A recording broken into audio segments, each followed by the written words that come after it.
그는 아픈 게 아니에요. 몸이 아픈 게 아니라 마음이 썩어 문드러진 거예요. 그 목소리는 너무나 맑고 순수해서 마치 천사의 노래처럼 들렸다. 하지만 그 말이 담고 있는 의미는 칼날처럼 날카로웠다. 김민주는 자신이 앉아있는 휠체어의 팔걸이를 꽉 움켜쥐었다. 45년 동안 단 한 번도 느껴보지 못했던 감정. 온몸의 털이 곤두서는 듯한 섬뜩함이 전신을 훑고 지나갔다. 눈앞에는 6살 남짓한 여자아이가 서 있었다. 쌍둥이 중 한 명이었다. 다른 한 명은 그 옆에 서서 그를 뚫어져라 쳐다보고 있었다. 아이들의 눈빛은 세상의 모든 것을 꿰뚫어 보는 듯했다. 김민주는 입이 바짝 말랐다. 그는 지금 서울의 가장 화려한 호텔 연회장에 있었다. 1년에 한 번 열리는 어린이 희망재단의 자선 갈라 행사. 그는 이런 자선 행사를 혐오했다. 가난한 사람들의 궁핍함을 과시하고 부자들의 위선적인 관대함을 뽐내는 무대. 하지만 그의 회사, 주민준솔루션은 매년 가장 큰 기부금을 내는 곳이었고 그는 의무적으로 참석해야 했다. 그는 45년 평생을 돈으로 둘러싸고 살았다. 태어나면서부터 하반신이 마비된 그는 부모님의 헌신적인 사랑에도 불구하고 자신의 신체를 저주했다. 그는 모든 것을 통제하려 했다. 자신의 감정, 주변의 모든 환경, 그리고 돈. 돈은 그의 유일한 권력이자 방패였다. 19살에 부모님이 교통사고로 세상을 떠난 후 그는 물려받은 재산과 천재적인 두뇌로 IT 회사를 세웠다. 그리고 20여 년 만에 수조 원의 가치를 가진 대기업으로 키워냈다. 그는 사람을 믿지 않았다. 특히 동정의 눈빛을 보내는 사람들을 경멸했다. 하지만 지금 이 순간 그의 눈앞에 서 있는 작은 아이들은 동정 따위는 보이지 않았다. 그저 그를 있는 그대로 응시하고 있었다. 그의 텅 빈 눈동자, 굳게 닫힌 입술, 그리고 그 안에 숨겨진 거대한 절망까지도. 이봐, 꼬마야. 무슨 말인지 모르겠군. 그는 애써 차가운 목소리를 냈다. 아니요, 알아요. 이번에는 다른 아이가 대답했다. 쌍둥이였다. 둘은 놀랍도록 닮아 있었다. 검은 곱슬머리, 비정상적으로 크고 깊은 호박색 눈동자, 그리고 마치 거울을 보는 것처럼 완벽하게 일치하는 표정. 아저씨의 마음은 아픈 것을 넘어 죽어가고 있어요. 그 말을 들은 민주는 심장이 멎는 듯했다. 그는 자신의 감정을 숨기는데 평생을 바쳤다. 사람들은 그를 차가운 얼음 왕자라고 불렀다. 하지만 이 작은 아이들은 그가 평생 쌓아온 방벽을 단번에 허물어뜨렸다. 아이들, 그때 재단 이사장 김미나 여사가 나타났다. 그녀는 올해 60이 넘었지만 여전히 활기차고 우아했다. 미나 여사는 두 아이의 어깨에 손을 얹고 사과했다.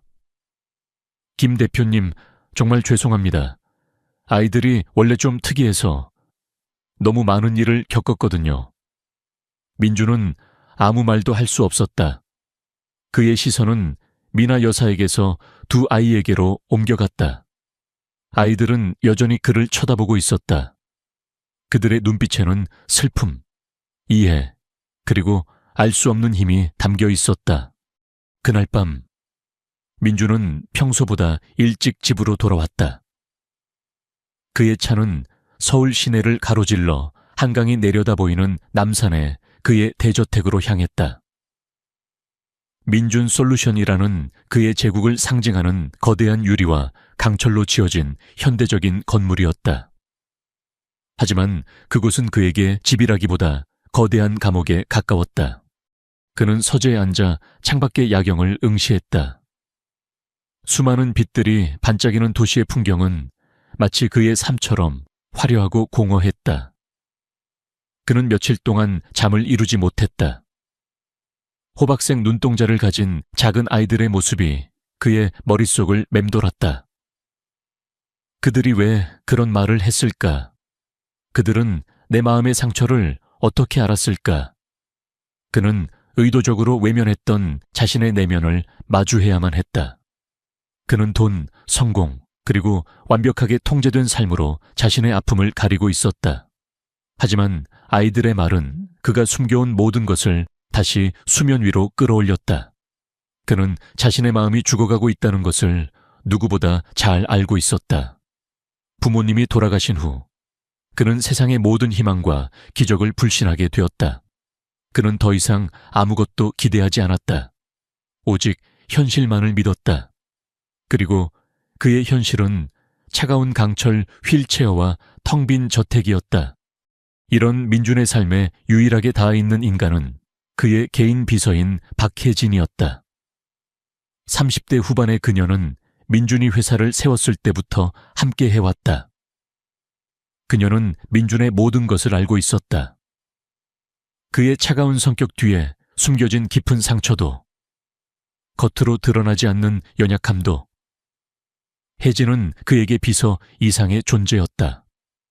친구이자 때로는 누나 같은 존재. 다음 날 아침, 민준은 혜진에게 평소와는 다른 명령을 내렸다. 박 비서, 어린이 희망재단에 연락해서 그 쌍둥이 아이들에 대한 정보를 모두 알아봐요. 이름이 뭐였지? 지은이와 지수였던가? 혜진은 놀라 눈을 동그랗게 떴다. 민준이 개인적인 일에 관심을 보이는 것은 처음이었다. 네, 쌍둥이 아이들이요. 김 대표님, 혹시 무슨 일 있으셨어요? 그냥 궁금해서요. 그 아이들에 대해 아는 모든 것을 가져와요. 그들의 과거, 그들이 머물렀던 모든 위탁 가정에 대한 보고서까지, 뭐든지. 그는 평소처럼 차가운 표정이었지만 그의 목소리에는 미세한 떨림이 섞여 있었다. 혜진은 그 떨림의 의미를 알아차렸다. 그것은 단순한 호기심이 아니었다. 그것은 오랫동안 죽어 있었던 어떤 감정이 다시 꿈틀거리는 소리였다. 알겠습니다. 대표님, 최대한 빨리 알아보겠습니다. 혜진이 서재를 나간 후 민준은 다시 창밖을 바라보았다. 멀리 한강의 햇살이 부서지는 모습이 보였다. 그의 눈에는 여전히 지난밤의 그 깊고 호박색의 눈동자가 아른거렸다.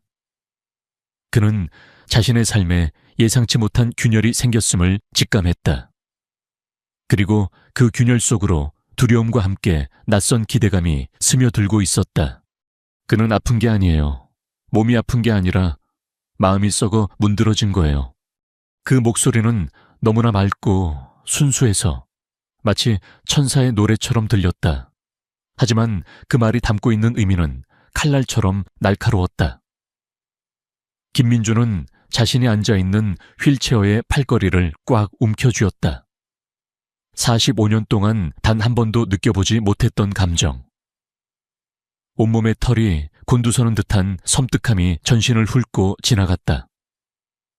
눈앞에는 6살 남짓한 여자아이가 서 있었다.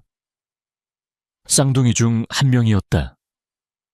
다른 한 명은 그 옆에 서서 그를 뚫어져라 쳐다보고 있었다. 아이들의 눈빛은 세상의 모든 것을 꿰뚫어 보는 듯했다. 김민주는 입이 바짝 말랐다. 그는 지금 서울의 가장 화려한 호텔 연회장에 있었다. 1년에 한 번 열리는 어린이 희망재단의 자선 갈라 행사. 그는 이런 자선 행사를 혐오했다. 가난한 사람들의 궁핍함을 과시하고 부자들의 위선적인 관대함을 뽐내는 무대. 하지만 그의 회사, 주 민준솔루션은 매년 가장 큰 기부금을 내는 곳이었고 그는 의무적으로 참석해야 했다. 그는 45년 평생을 돈으로 둘러싸고 살았다. 태어나면서부터 하반신이 마비된 그는 부모님의 헌신적인 사랑에도 불구하고 자신의 신체를 저주했다. 그는 모든 것을 통제하려 했다. 자신의 감정, 주변의 모든 환경, 그리고 돈은 그의 유일한 권력이자 방패였다. 19살에 부모님이 교통사고로 세상을 떠난 후 그는 물려받은 재산과 천재적인 두뇌로 IT 회사를 세웠다. 그리고 20여 년 만에 수조 원의 가치를 가진 대기업으로 키워냈다. 그는 사람을 믿지 않았다. 특히 동정의 눈빛을 보내는 사람들을 경멸했다. 하지만 지금 이 순간 그의 눈앞에 서 있는 작은 아이들은 동정 따위는 보이지 않았다. 그저 그를 있는 그대로 응시하고 있었다. 그의 텅 빈 눈동자, 굳게 닫힌 입술, 그리고 그 안에 숨겨진 거대한 절망까지도. 이봐, 꼬마야, 무슨 말인지 모르겠군. 그는 애써 차가운 목소리를 냈다. 아니요, 알아요. 이번에는 다른 아이가 대답했다. 쌍둥이였다. 둘은 놀랍도록 닮아 있었다. 검은 곱슬머리, 비정상적으로 크고 깊은 호박색 눈동자, 그리고 마치 거울을 보는 것처럼 완벽하게 일치하는 표정. 아저씨의 마음은 아픈 것을 넘어 죽어가고 있어요. 그 말을 들은 민주는 심장이 멎는 듯 했다. 그는 자신의 감정을 숨기는 데 평생을 바쳤다. 사람들은 그를 차가운 얼음 왕자라고 불렀다. 하지만 이 작은 아이들은 그가 평생 쌓아온 방벽을 단번에 허물어뜨렸다. 아이들, 그때 재단 이사장 김미나 여사가 나타났다. 그녀는 올해 60이 넘었지만 여전히 활기차고 우아했다. 미나 여사는 두 아이의 어깨에 손을 얹고 사과했다. 김 대표님, 정말 죄송합니다. 아이들이 원래 좀 특이해서 너무 많은 일을 겪었거든요. 민주는 아무 말도 할 수 없었다. 그의 시선은 미나 여사에게서 두 아이에게로 옮겨갔다. 아이들은 여전히 그를 쳐다보고 있었다. 그들의 눈빛에는 슬픔, 이해, 그리고 알 수 없는 힘이 담겨 있었다. 그날 밤, 민주는 평소보다 일찍 집으로 돌아왔다. 그의 차는 서울 시내를 가로질러 한강이 내려다 보이는 남산의 그의 대저택으로 향했다. 민준 솔루션이라는 그의 제국을 상징하는 거대한 유리와 강철로 지어진 현대적인 건물이었다. 하지만 그곳은 그에게 집이라기보다 거대한 감옥에 가까웠다. 그는 서재에 앉아 창밖의 야경을 응시했다. 수많은 빛들이 반짝이는 도시의 풍경은 마치 그의 삶처럼 화려하고 공허했다. 그는 며칠 동안 잠을 이루지 못했다. 호박색 눈동자를 가진 작은 아이들의 모습이 그의 머릿속을 맴돌았다. 그들이 왜 그런 말을 했을까? 그들은 내 마음의 상처를 어떻게 알았을까? 그는 의도적으로 외면했던 자신의 내면을 마주해야만 했다. 그는 돈, 성공, 그리고 완벽하게 통제된 삶으로 자신의 아픔을 가리고 있었다. 하지만 아이들의 말은 그가 숨겨온 모든 것을 다시 수면 위로 끌어올렸다. 그는 자신의 마음이 죽어가고 있다는 것을 누구보다 잘 알고 있었다. 부모님이 돌아가신 후 그는 세상의 모든 희망과 기적을 불신하게 되었다. 그는 더 이상 아무것도 기대하지 않았다. 오직 현실만을 믿었다. 그리고 그의 현실은 차가운 강철, 휠체어와 텅 빈 저택이었다. 이런 민준의 삶에 유일하게 닿아있는 인간은 그의 개인 비서인 박혜진이었다. 30대 후반의 그녀는 민준이 회사를 세웠을 때부터 함께 해왔다. 그녀는 민준의 모든 것을 알고 있었다. 그의 차가운 성격 뒤에 숨겨진 깊은 상처도, 겉으로 드러나지 않는 연약함도. 혜진은 그에게 비서 이상의 존재였다. 친구이자 때로는 누나 같은 존재. 다음 날 아침, 민주는 혜진에게 평소와는 다른 명령을 내렸다. 박 비서가 어린이 희망재단에 연락해서 그 쌍둥이 아이들에 대한 정보를 모두 알아보세요. 이름이 뭐였지? 지은이와 지수였던가? 혜진은 놀라 눈을 동그랗게 떴다. 민준이 개인적인 일에 관심을 보이는 것은 처음이었다. 내 쌍둥이 아이들이요. 김 대표님. 혹시 무슨 일 있으셨어요? 그냥 궁금해서요. 그 아이들에 대해 아는 모든 것을 가져와요. 그들의 과거, 그들이 머물렀던 모든 위탁가정에 대한 보고서까지 뭐든지. 그는 평소처럼 차가운 표정이었지만 그의 목소리에는 미세한 떨림이 섞여 있었다. 혜진은 그 떨림의 의미를 알아차렸다. 그것은 단순한 호기심이 아니었다. 그것은 오랫동안 죽어 있었던 어떤 감정이 다시 꿈틀거리는 소리였다. 알겠습니다, 대표님. 최대한 빨리 알아보겠습니다. 혜진이 서재를 나간 후 민주는 다시 창밖을 바라보았다. 멀리 한강에 햇살이 부서지는 모습이 보였다. 그의 눈에는 여전히 지난밤에 그 깊고 호박색의 눈동자가 아른거렸다. 그는 자신의 삶에 예상치 못한 균열이 생겼음을 직감했다. 그리고 그 균열 속으로 두려움과 함께 낯선 기대감이 스며들고 있었다. 보고서입니다, 대표님. 박혜진은 조심스럽게 서류철을 민준의 책상 위에 올려놓았다. 민준은 평소처럼 냉정한 표정으로 서류철을 열었다. 겉표지에는 김지은, 김지수 쌍둥이 자매 보고서라는 제목이 인쇄되어 있었다. 그러나 그의 손은 미세하게 떨리고 있었다. 혜진은 그 떨림을 모르는 척 묵묵히 서 있었다.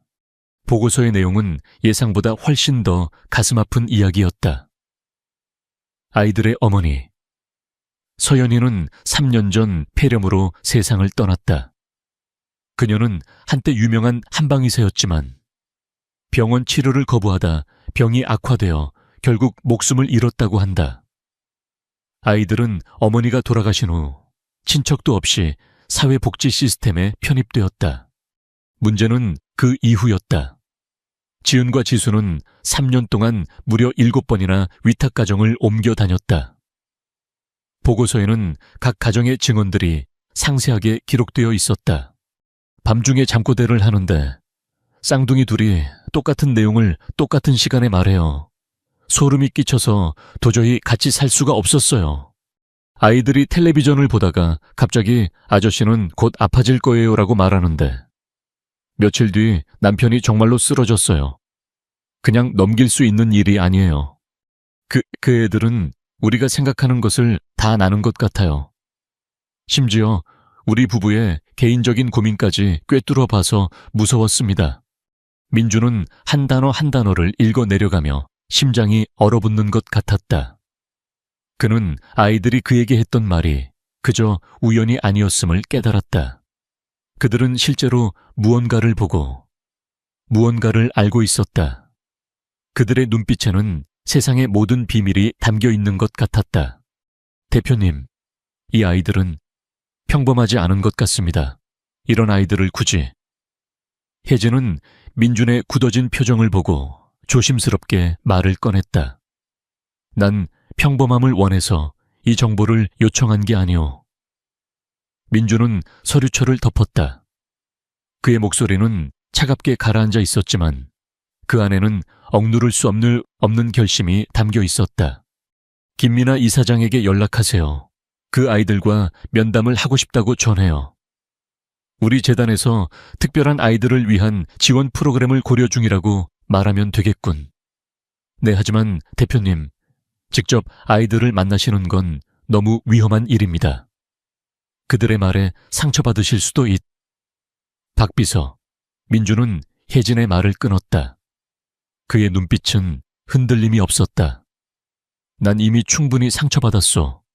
더 이상 두려울 것도 없지. 그들의 눈을 직접 보고 싶소. 혜진은 더 이상 반박할 수 없었다.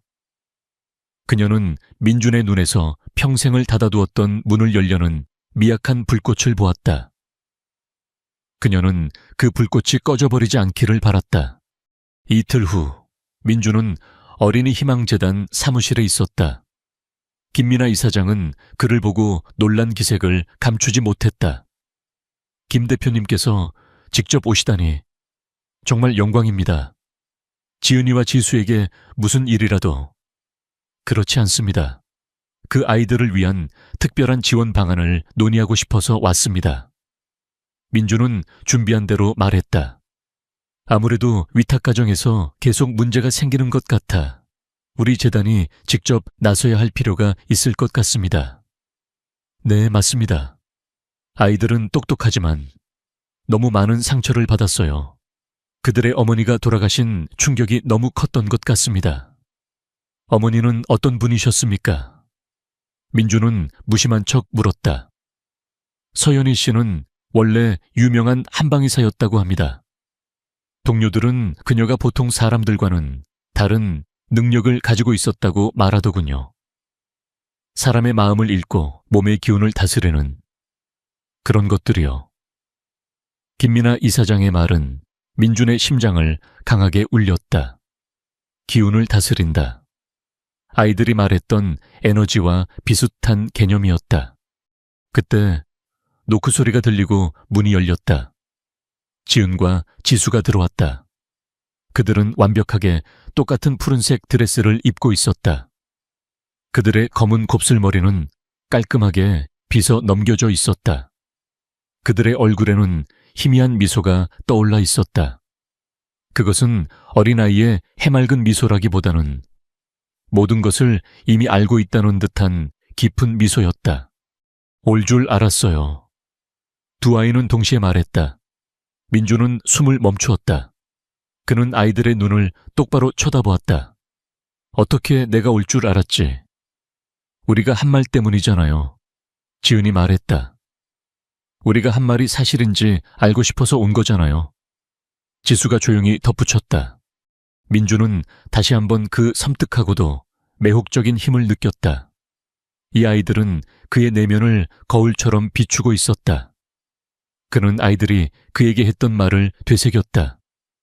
우리가 도울 수 있어요. 민준의 심장이 다시금 두근거리기 시작했다. 그것은 희망이라기보다는 미지의 세계로 끌려 들어가는 듯한 거부할 수 없는 이끌림에 가까웠다. 이건 말이 안 되는군. 민주는 지은과 지수가 건넨 종이를 멍하니 바라보았다. 두 장의 종이에는 연필로 그린 그림이 똑같이 담겨 있었다. 그가 거주하는 대저택의 모습이었다. 거대한 유리벽과 강철 기둥, 한강이 내려다 보이는 테라스의 모습까지. 아이들은 한 번도 본 적 없는 곳을 완벽하게 재현해냈다.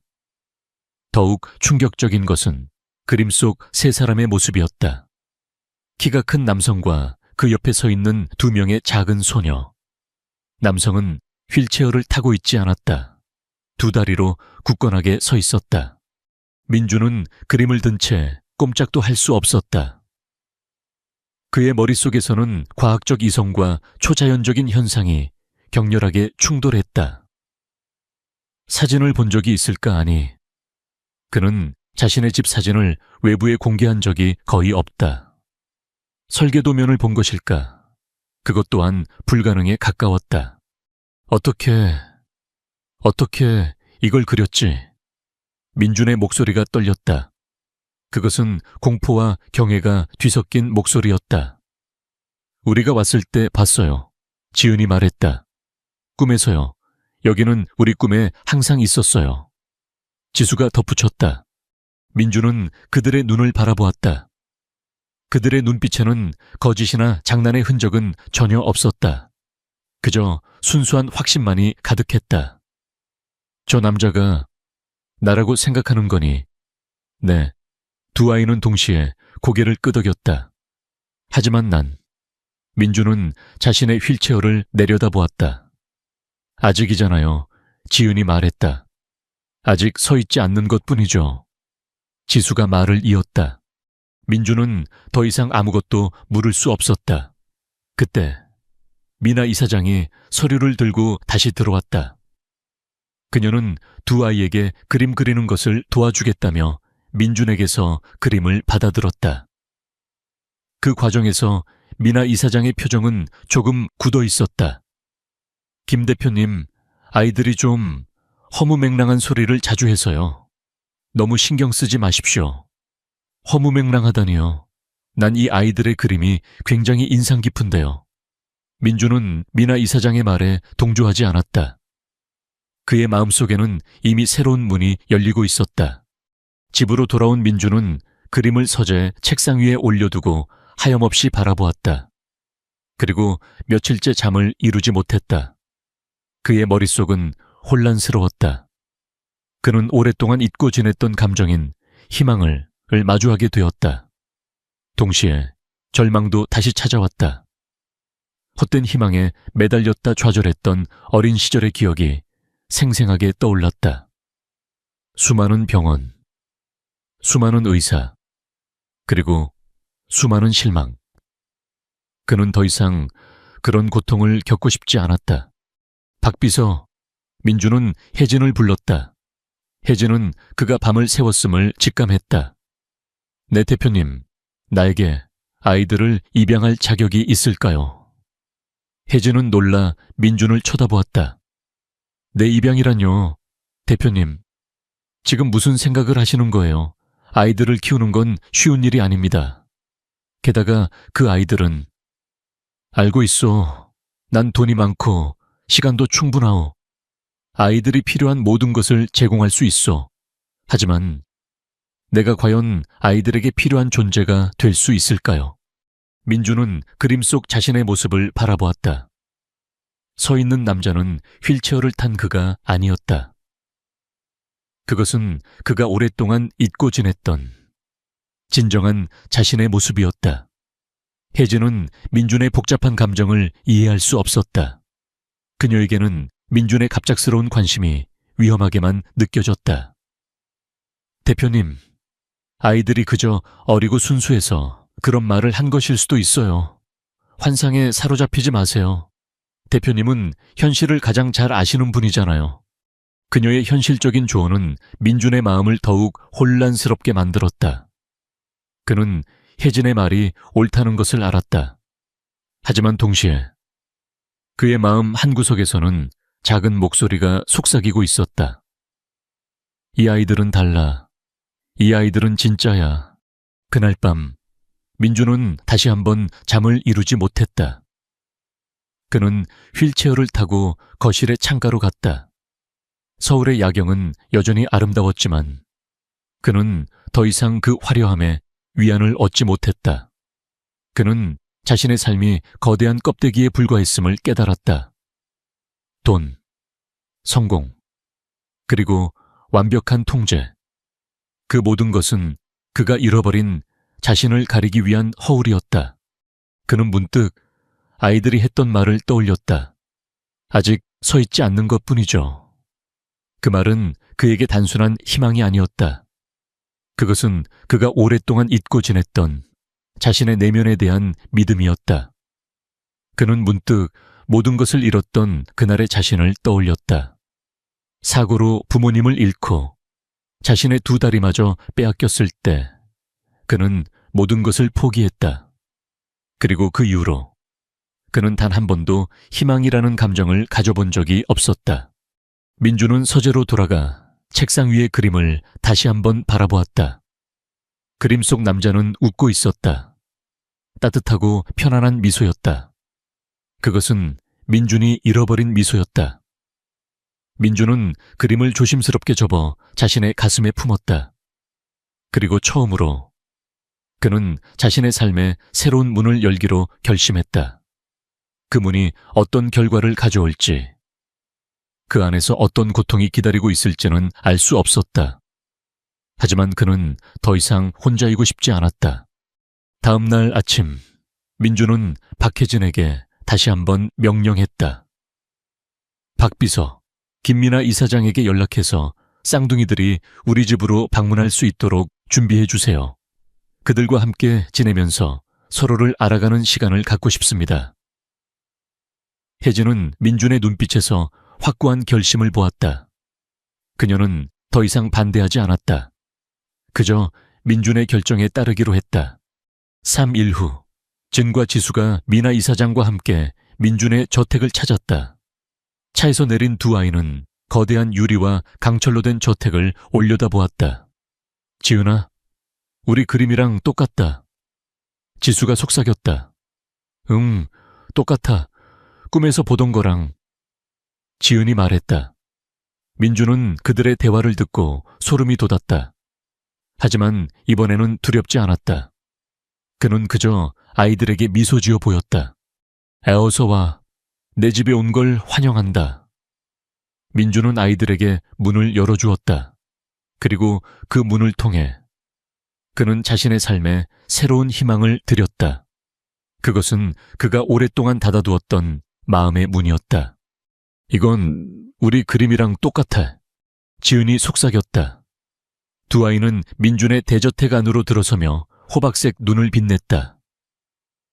그들의 시선은 마치 처음 온 곳이 아닌 것처럼 익숙하게 내부를 훑었다. 유리와 강철로 된 모던한 인테리어, 천장까지 닿는 거대한 통유리창, 그리고 은은한 조명으로 채워진 넓은 거실. 아이들은 민준이 예상했던 것처럼 놀라워하거나 감탄하지 않았다. 그저 모든 것을 당연하다는 듯이 받아들이는 눈치였다. 대표님, 제가 아이들을 안내하겠습니다. 박혜진이 조심스럽게 말했다. 아니요, 괜찮습니다. 내가 직접 하겠소. 민주는 혜진의 도움을 거절했다. 그는 아이들이 자신의 집을 어떻게 바라보는지 직접 확인하고 싶었다. 민주는 휠체어를 움직여 거실을 가로질렀다. 아이들은 그의 뒤를 따라왔다. 아저씨, 침실은 2층에 있는데 엘리베이터가 있죠. 지은이 벽에 있는 숨겨진 엘리베이터 버튼을 가리키며 말했다. 그리고 화장실에는 손잡이가 있어요. 지수가 덧붙였다. 민주는 멈칫했다. 이 집은 그를 위해 맞춤 설계된 곳이었다. 엘리베이터는 일반 방문객들이 거의 알아차리지 못하는 곳에 숨겨져 있었고, 화장실 손잡이는 그에게 없어서는 안 될 중요한 장치였다. 아이들은 어떻게 이 모든 것을 알고 있을까? 미나 이사장은 당황한 표정으로 민준에게 사과했다. 김 대표님, 아이들이 상상력이 풍부해서 그렇습니다. 너무 신경 쓰지 마세요. 민준은 대답하지 않았다. 그는 이제 그것이 상상력이 아니라는 것을 알고 있었다.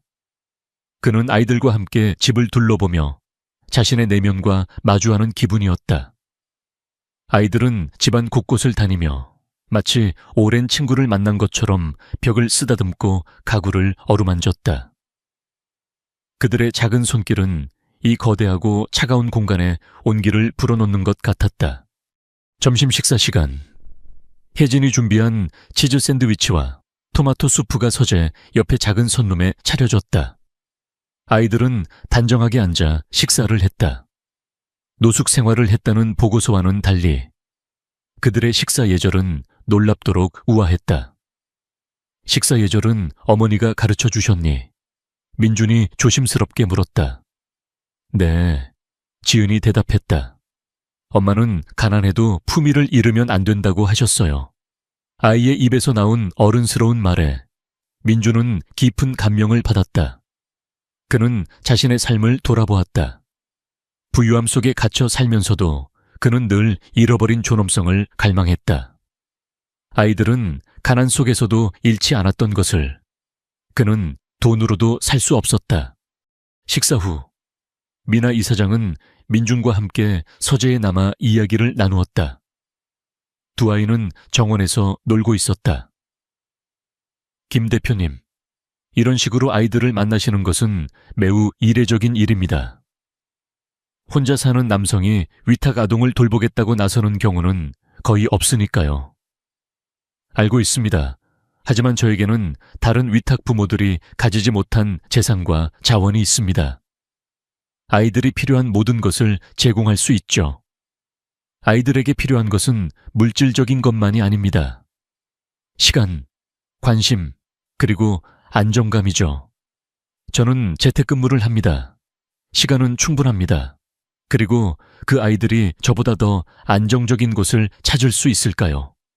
7번이나 위탁 가정을 옮겨 다녔는데요. 민준의 목소리는 단호했다. 미나 이사장은 민준을 뚫어져라 쳐다보았다. 솔직히 말씀해 주십시오. 왜 하필 이 아이들입니까? 세상에는 도움이 필요한 아이들이 많습니다. 민준은 잠시 침묵했다. 거짓말을 할 수도 있었지만 그는 진실의 일부를 말하기로 했다. 그 아이들에게서 나를 봅니다. 남들과 다르고 오해받고 외로운 창밖을 보니 아이들이 정원을 거닐며 서로에게 무언가를 속삭이고 있었다. 그들은 마치 그들만의 언어로 대화하는 것 같았다. 전문가들도 아이들의 대화를 이해하지 못합니다. 쌍둥이 언어라고는 하지만 그 이상이에요. 그들은 꿈, 생각, 심지어 신체적 감각까지도 공유한다고 합니다. 미나 이사장은 덧붙였다. 그날 저녁 미나 이사장과 아이들이 돌아간 후 민주는 책상에 앉아 쌍둥이 현상에 대한 논문을 뒤적였다. 과학문헌들은 쌍둥이 사이여의 특별한 연결성을 인정했지만 명확한 설명을 제시하지 못했다. 그때 혜진이 차를 들고 들어왔다. 오늘 어떠셨어요? 생각보다 좋았어요. 아이들은 정말 특별한 아이들이더군. 민주는 솔직하게 인정했다. 혜진은 민준의 맞은편에 앉았다. 대표님, 제가 조심스럽게 여쭤볼 게 있어요. 혹시 아이들이 대표님을 도울 수 있다고 생각해서 이 일을 추진하시는 건가요? 아니면 진심으로 아이들을 돕고 싶어서인가요? 혜진의 질문은 민준의 심장을 찔렀다. 그것은 그 자신이 스스로에게 묻지 못했던 질문이었다. 둘 다일 수는 없어. 민준이 반문했다. 만약 아이들의 말에 희망을 걸고 계시다면 저는 걱정됩니다. 헛된 기대로 상처받지 않으셨으면 해서요. 민준은 혜진의 말을 끊었다. 알고 있어. 기적 같은 건 없다는 것을. 하지만 그날 밤 민준은 침대에 누워 그림 속 자신의 모습을 다시 떠올렸다. 서 있는 남자. 그것은 그에게 단순한 희망이 아니었다. 그것은 그가 오랫동안 잊고 지냈던 자신의 존재 가치였다. 그는 문득 자신이 틀렸을지도 모른다는 생각을 했다. 그리고 그 생각은 그의 마음속에 오래도록 잠들어 있던 무언가를 깨웠다. 지은과 지수는 작은 캐리어 2개와 몇 벌의 낡은 옷가지를 들고 민준의 집에 도착했다. 그들의 소박한 짐은 12개나 되는 침실을 가진 이 거대한 저택과 극명한 대조를 이루었다. 민준은 혜진에게 아이들을 위한 방을 꾸미게 했다. 2개의 작은 침대, 연령에 맞는 가구들로 채워진 방을 본 지은이 말했다. 엄마랑 살 때 이후로 우리 방은 처음이에요. 지수는 조용히 그 말을 거들었다. 엄마가 돌아가신 뒤로 우리만의 방이 있었던 적은 없었어요. 그들의 목소리에는 슬픔보다는 기쁨이 더 크게 담겨 있었다. 그들에게는 이 모든 것이 기적이었다. 첫날 밤, 민주는 새벽 2시에 깨어났다. 집안의 보안 시스템이 거실의 움직임이 감지되었다는 알림을 보냈기 때문이었다. 카메라는 지은과 지수가 잠옷 차림으로 거실 바닥에 앉아있는 모습을 보여주었다. 그들은 완벽하게 똑같은 자세로 미동도 없이 앉아 있었다. 민주는 엘리베이터를 타고 아래층으로 내려갔다. 잠이 안 오니 그는 부드럽게 물었다. 아니요, 집소리를 듣고 있었어요. 지은이 대답했다. 슬픈 곳이 많아요. 지수가 말을 이었다. 민주는 당황했다. 집이 슬프다고. 네, 아저씨, 집은 크고 예쁜데 텅 비어있는 곳이 많아서 슬퍼요. 두 아이의 말을 들은 민주는 아무런 대꾸도 할 수 없었다. 그의 집은 아름다웠지만 온기가 없었다. 그 사실을 누구보다 잘 알고 있었다. 우리 엄마는 집의 소리를 들을 줄 알았어요. 지은이 말했다. 그래서 아픈 사람들을 고칠 수 있었죠. 지수가 부드럽게 덧붙였다. 민주는 순간 멈칫했다. 그는 두 아이에게 물어보고 싶었던 가장 중요한 질문을 떠올렸다. 엄마는 어떻게 사람들을 고쳤지? 엄마는 사람들이 스스로를 기억하게 도왔어요. 지은이 말했다. 뭘 기억해요? 자신이 몸보다 더 큰 존재라는 것을요. 지수가 설명했다. 몸은 우리가 몸에 대해 어떻게 믿는지에 귀 기울여요. 민주는 심장이 쿵 하고 내려앉는 것을 느꼈다.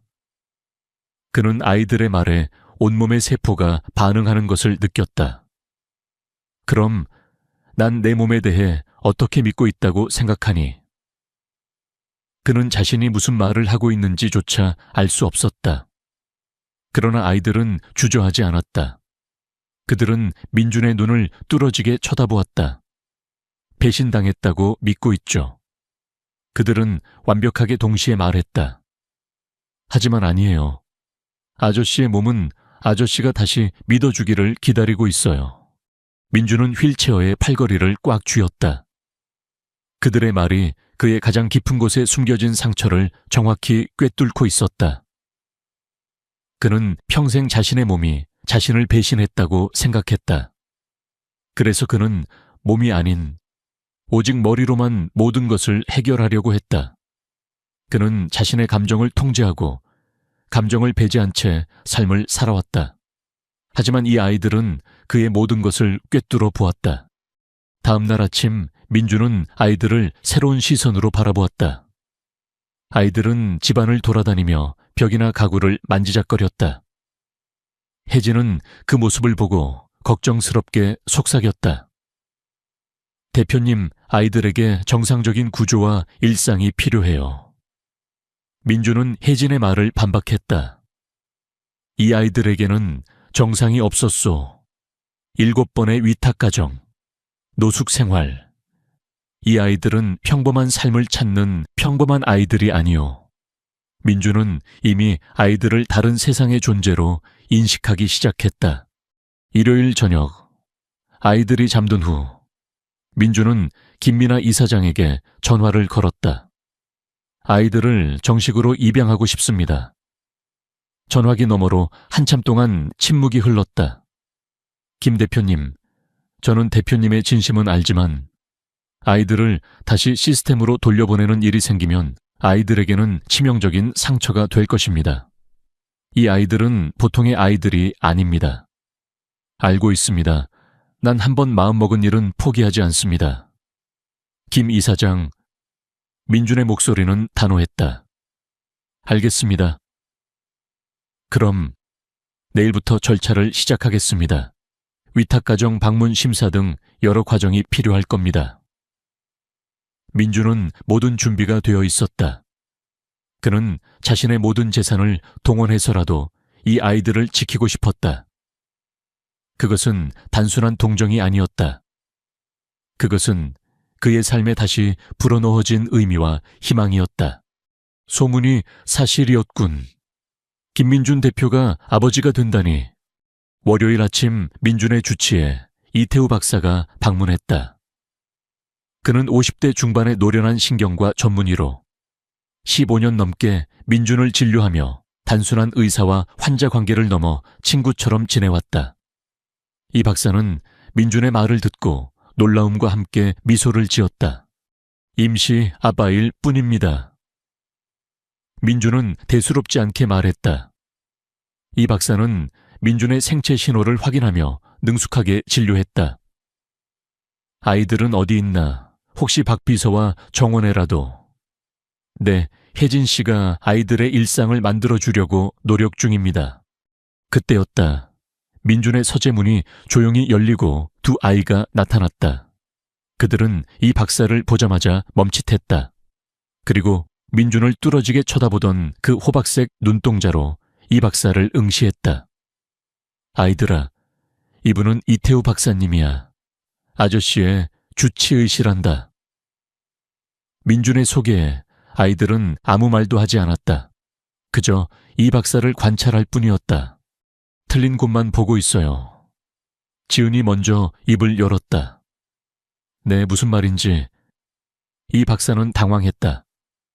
박사님 척추는 문제가 아니에요. 지수가 설명했다. 애초에 척추에 문제가 있었던 게 아니에요. 이 박사는 민준과 아이들을 번갈아 쳐다보았다. 민준은 난처한 표정으로 어깨를 으쓱했다. 아이들의 시선이 좀 독특합니다. 그렇군요. 이 박사는 애써 침착한 목소리를 유지하며 아이들에게 물었다.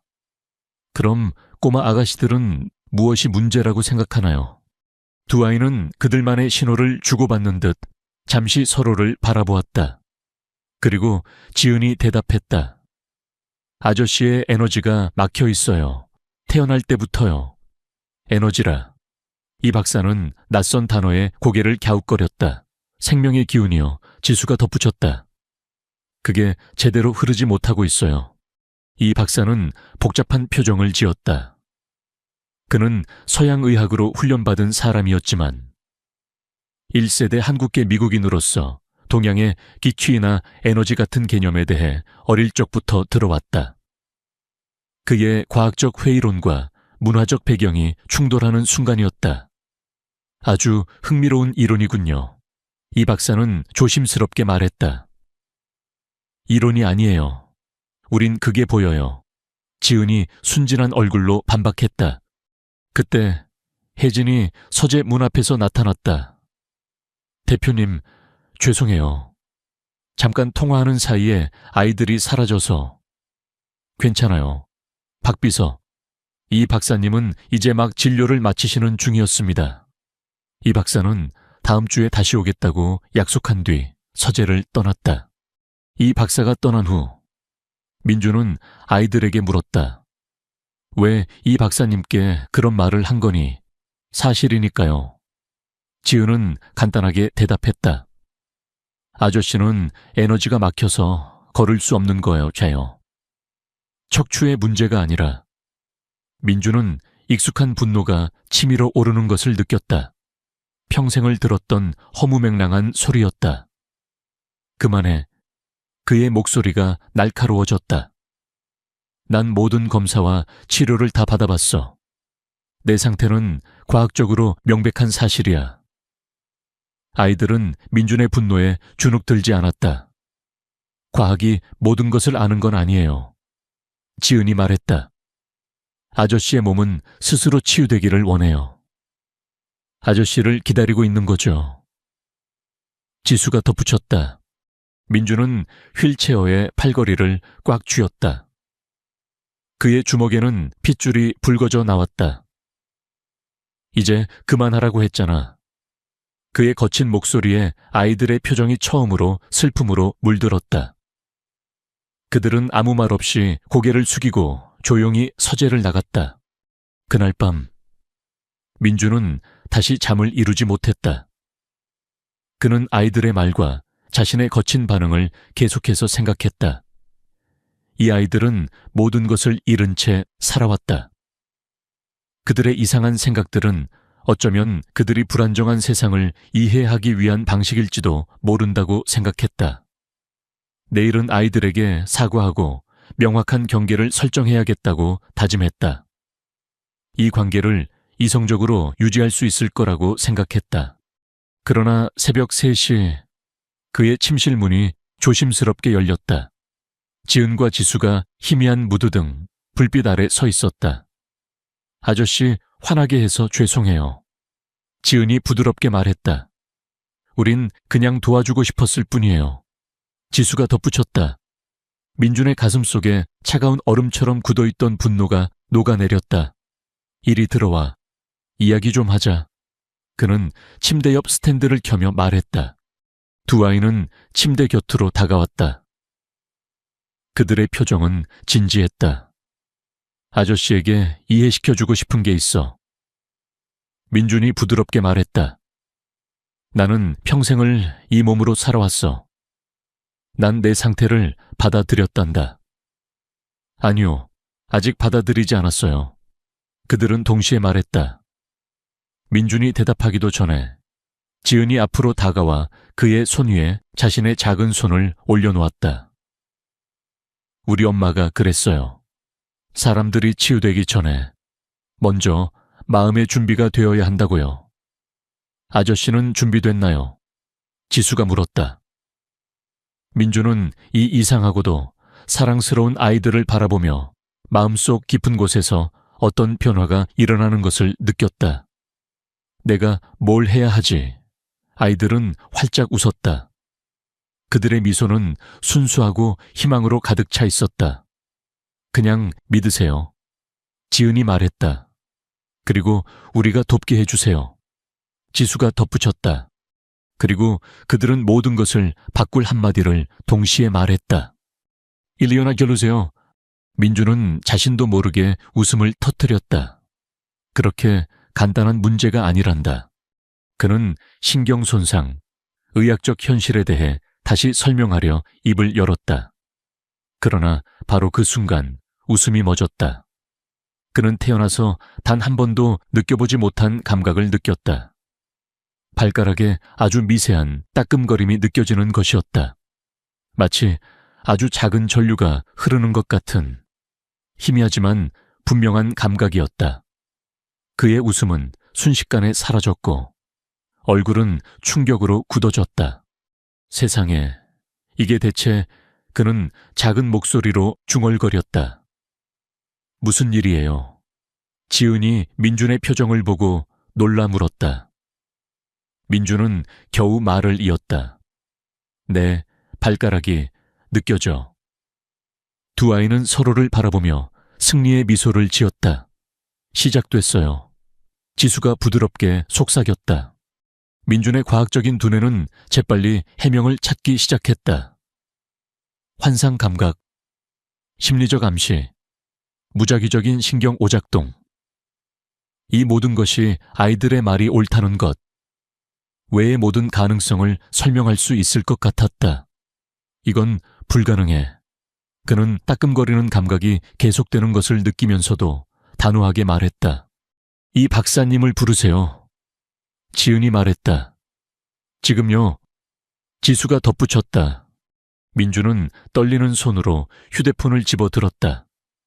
새벽 시간이었지만 이 박사는 세 번째 신호음이 울리기 전에 전화를 받았다. 민준 씨, 무슨 일입니까? 가슴 통증이라도 있습니까? 아닙니다. 박사님, 당장 와주셔야겠습니다. 민준의 목소리는 흔들렸다. 내 발가락이 느껴집니다. 한참 동안 침묵이 흘렀다. 민준 씨, 지금 완전히 깨어있는 것 맞습니까? 이 박사가 조심스럽게 물었다. 그냥 와주세요. 부탁드립니다. 이 박사를 기다리는 40분 동안 민준은 침대 옆에 앉아있는 아이들을 보며 진정하려 애썼다. 그 감각은 이제 명백해졌다. 그는 이불의 무게가 발가락에 닿는 것을 느낄 수 있었고 지은이 그의 발을 조심스럽게 만지자 그 촉감까지도 느낄 수 있었다. 대체 어떻게 이런 일이 일어나는 거지? 민준이 아이들에게 물었다. 말했잖아요. 지은이 말했다. 아저씨의 에너지가 흐르기 시작한 거예요. 하지만 이건 이제 시작일 뿐이에요. 지수가 경고했다. 할 일이 더 많아요. 40분 후, 이 박사가 도착했을 때 그의 얼굴에는 걱정이 가득했다. 그는 민준의 지성과 자기 인식을 오랫동안 신뢰해왔다. 이 박사의 검사는 철저했다. 그는 민준의 하반신에 대한 반사, 감각, 반응을 모두 테스트했다. 그의 표정은 점점 더 혼란스러워졌다. 분명히 신경 반응이 있습니다. 그는 마침내 인정했다. 아주 미미하지만 분명히 있어요. 이건 의학적으로 불가능한 일입니다. 하지만 사실이잖아요. 지은이 자신 있게 말했다. 이 박사는 새로운 관심으로 아이들을 쳐다보았다. 도대체 너희들이 뭘 한 거니? 아직 아무것도 안 했어요. 지수가 설명했다. 그냥 아저씨가 다시 믿도록 도와주기 시작했을 뿐이에요. 의학적으로 불가능합니다. 이 박사는 단호하게 말했다. 45년 동안 완전 마비 상태였는데 신경이 자발적으로 재생될 수는 없어요.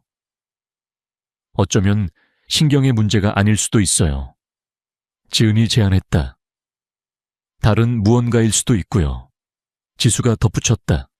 이 박사는 눈살을 찌푸렸다. 무슨 뜻이지? 두 아이는 서로를 바라보았다. 엄마에 대해 이야기해도 돼요. 지은이 민준에게 물었다. 민준은 아직도 발끝에 불가능한 감각에 멍한 채 고개를 끄덕였다. 우리 엄마는 에너지를 볼 수 있었어요. 지은이 시작했다. 사람들의 생명의 기운이요. 그게 막히거나 갇히면 사람들이 아팠어요. 엄마는 그걸 다시 흐르게 도울 수 있었죠. 지수가 말을 이었다. 엄마는 간호사였지만 그건 그냥 엄마의 직업이었어요. 진짜 엄마의 일은 치유였어요. 이 박사는 과학적인 회의론과 함께 커져가는 호기심으로 아이들의 이야기를 들었다.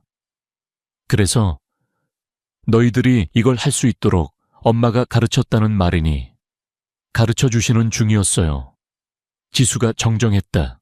엄마가 아프기 전에요. 하지만 우리는 그걸 볼 수 있었어요. 지은이 말했다. 아저씨의 에너지는 태어날 때부터 막혀 있었지만 척추의 문제가 아니라 그저 에너지의 문제였어요. 아침이 되자 민준의 집은 분주해졌다. 이 박사는 동료 신경과 의사들과 전문가들을 불렀다. 그들은 똑같은 양의 장비와 회의론을 가지고 도착했다. 아이들은 민준이 자택 의료 스위트룸에서 검사를 받는 동안에도 침착하게 기다렸다. 박혜진은 집안의 혼란을 정리하며 걱정스러운 눈으로 민준을 지켜보았다. 기분은 어떠세요, 대표님? 겁이 나는군. 민준은 솔직하게 인정했다. 의학적인 기적을 경험하고 있거나 아니면 제정신이 아닌 상태거나 둘 중 하나일 겁니다. 하지만 검사 결과 감각이 있다는 건 사실이에요. 그건 현실입니다. 혜진이 상기시켜 주었다. 민준은 고개를 끄덕였다. 하지만 이게 뭘 의미하는 거지? 그리고 어떻게 이게 가능해? 의료진의 예비 결과는 혼란스러웠다. 민준의 신경 경로는 활성화되었지만 그 변화에 대한 명확한 의학적 설명은 없었다. 의사들이 떠난 후 민준은 아이들과 단둘이 서재에 남았다. 아이들은 검사 내내 놀라울 정도로 인내심을 보였지만 질문에는 간단하게만 대답했다. 제발 이해하고 싶어. 민준이 말했다. 두 아이는 민준의 맞은편에 앉았다. 그들은 긴 하루에 지쳐 보였지만 단호했다. 우리 엄마는 이렇게 설명해 주셨어요. 지은이 시작했다. 살아있는 모든 것은 강물처럼 에너지가 흘러요. 강물에 돌멩이나 통나무가 막히면 물이 제대로 흐르지 못하잖아요. 지수가 말을 이었다. 그러면 하류에 있는 땅은 메마르고 병들게 되죠. 하지만 그 장애물을 치우면 물은 다시 흐르고 모든 것이 다시 살아나요. 지은이 계속해서 말했다.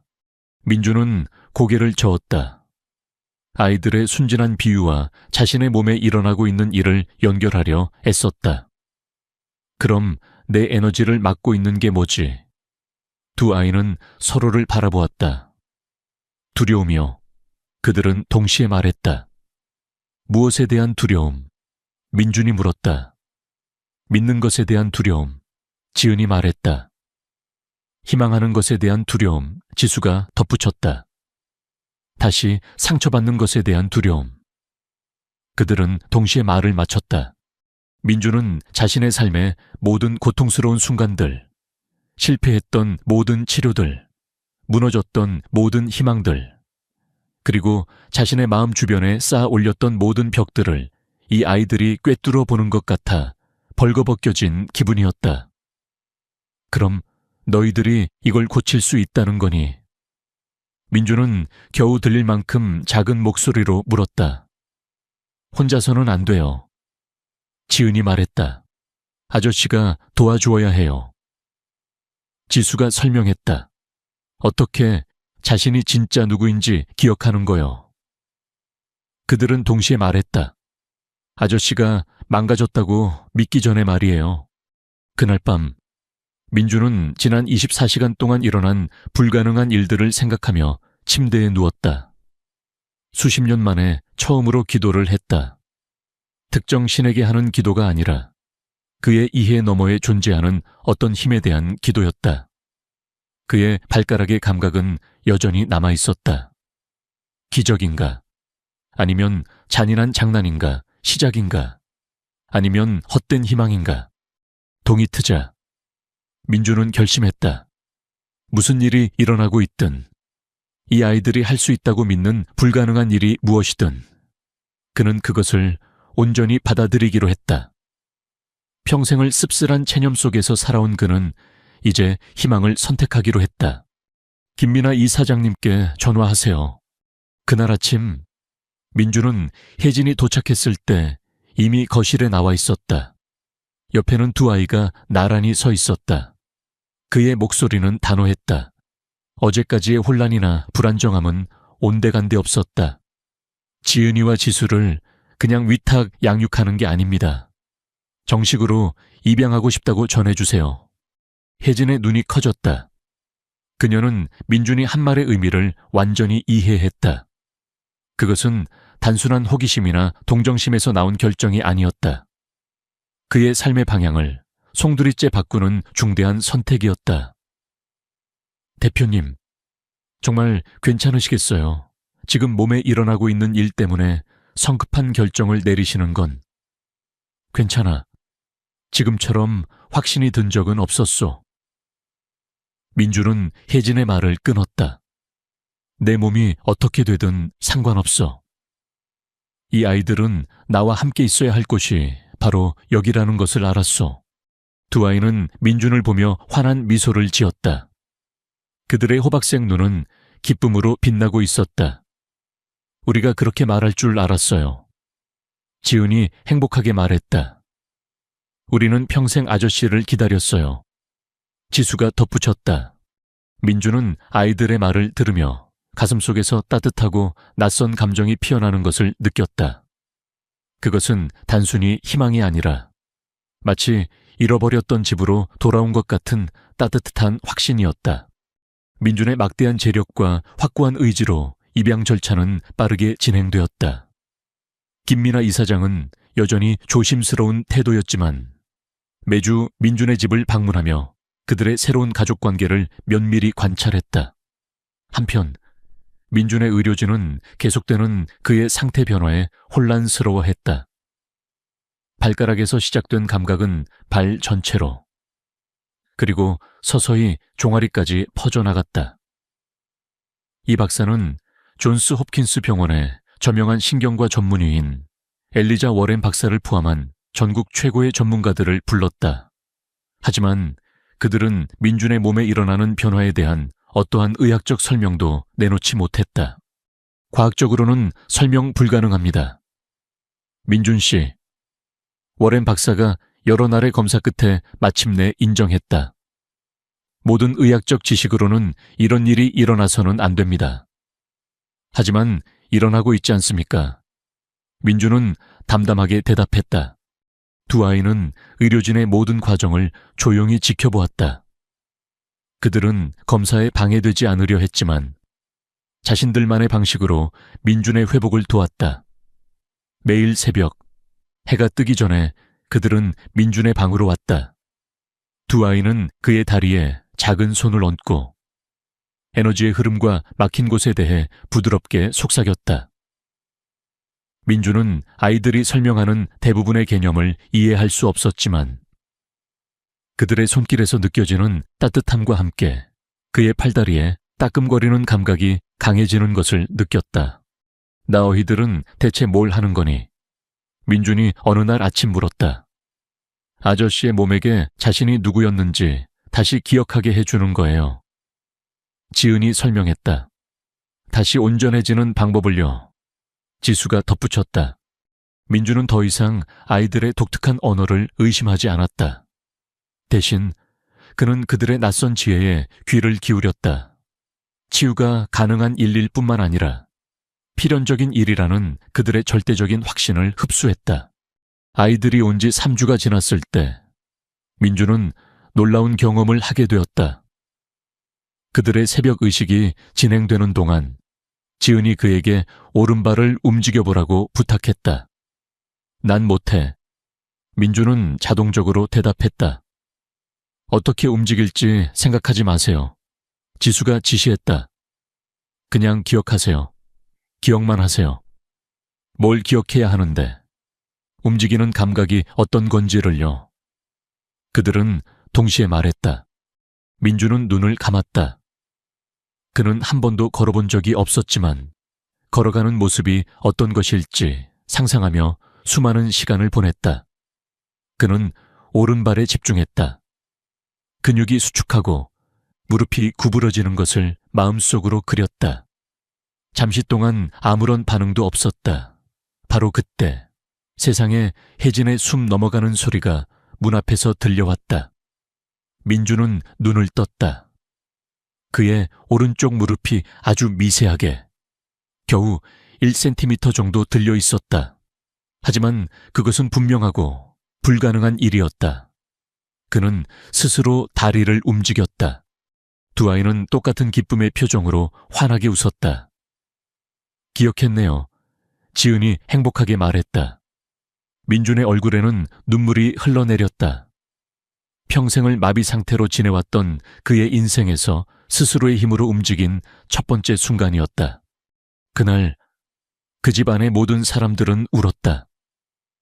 박혜진은 바닥에 주저앉아 눈물을 훔쳤다. 유명한 의사인 이태우 박사는 뺨에 흐르는 눈물을 닦으며 동료들에게 전화를 걸었다.